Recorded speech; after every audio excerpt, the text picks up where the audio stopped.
Krawler sent me some of their new Pro X joints. So I'm changing out all of my old ones, which these are about 3.5 years old. And they're plumb wore out, especially the ones that were underneath the front. I mean, you can see you should never be able to do this to a Krawler joint.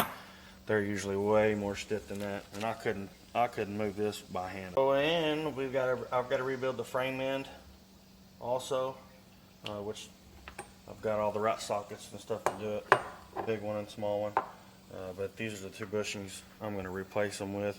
The original ones, I believe, in here are black. I can't remember. No, they're red.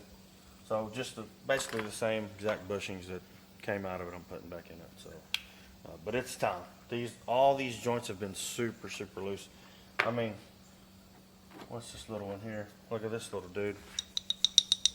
This was a front upper passenger side, which this is subject to a lot of exhaust heat, especially before I had the Jeep deleted. But we're getting them all replaced. I've got this arm to do left, and then one upper driver's side, and then I'm done. All my arms. Then I got to pull the track bar and do it. So, but that's the plan, Stan.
we forgot the Loctite, so he's gonna pull those off and put that in. Also, Krawler recommends red Loctite.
That's how you change the bushings in a Krawler joint on the frame side of a control arm. It's not that hard at all, really. It's pretty easy, so don't be intimidated to conquer this yourself. The torque specs on those rings are 35 foot-pounds. The idea is to torque the keepers to 35, but they have grooves on them for the set screws. So sometimes it's going to require to go a little past that 35 foot-pounds of torque, which is fine because these bushings are epic. Like, I mean, they're strong.